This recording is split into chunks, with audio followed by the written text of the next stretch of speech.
안녕하세요. 경희보공 한의원 정명주 원장입니다. 이번 시간에는 지난 시간에 이어서 자궁 내막증에 대해서 조금 더 알아보도록 하겠습니다.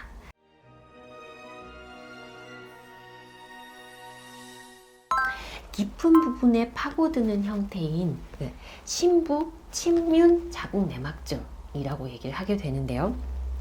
대표적으로는 자궁 후면, 그러니까 직장과 더글라스 와라고 얘기를 하게 되는데, 직장과 자궁 후면에 공간이 있는 부분, 그 부분이 이제 의학적으로는 컬티스액이라고 얘기를 하게 되는데요. 그 부분에 발병을 하게 되는 경우가 이제 대표적인 부분인데, 이 경우 그러니까 난소에 발병을 하는 것처럼 주머니 형태를 띈다라기보다는 이쪽 같은 경우에는 자궁 내막증의 조직의 침범, 심부로 침윤, 파고든다라는 거죠.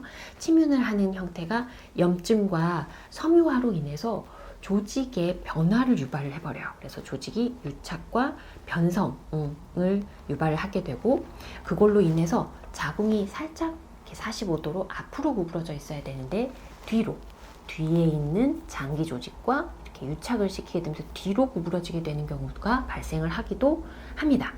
그래서 직장의 앞쪽에 해당되기도 하고, 위로는 S자 결장이 있는 부분이라서 이 부분에 유착이 발생하게 되면 배변통이나 혈변의 증상을 발생하게 되기도 합니다. 앞쪽으로 발생을 하게 되면 방광이나 요관 또는 이 광범위하게 골반 인대에 침윤을 하게 되면, 그 부분에 발생을 하게 되면 배뇨통이나 혈뇨, 방광 쪽을 자극을 하게 되니까요. 혈뇨의 증상이 나타나기도 하고, 골반 인대에 침윤을 하게 되면 허리 통증이나 골반 통증 또는 아래로 밑이 빠질 듯한 그런 느낌들을 유발을 하게 되기도 합니다.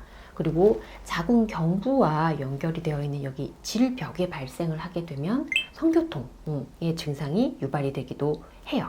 그래서 이 부위에 심부로 침윤하는 형태의 자궁 내막증 같은 경우에는 수술로 제거를 하기도 어렵고, 그리고 제거를 한다고 하더라도 후유증이 잘 유발이 되는 부분이기 때문에 유착에 대한 증상이나 이후에 발병되는 양상들을 세심하게 관찰을 하고 그에 대한 관리가 필요한 질환이기도 합니다. 그래서 어느 부위에 발생을 하는지에 따라서도 증상이 상당히 다양하게 나타날 수도 있어요. 그래서 나는 아무런 증상이 없는데 배뇨, 소변 볼 때만 증상이 나타나요. 또는 생리통은 아닌 것 같은데 허리가 특별히 허리를 다치지도 않았는데 허리가 너무 많이 아파요.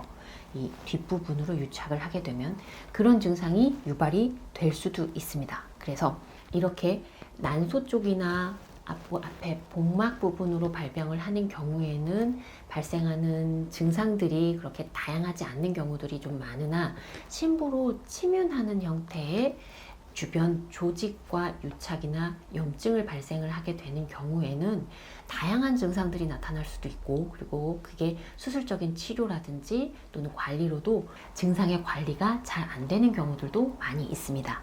상당히 오랜 기간 동안 그 증상에 대한 치료와 경과 관찰이 필요하게 되는 경우가 많게 되죠.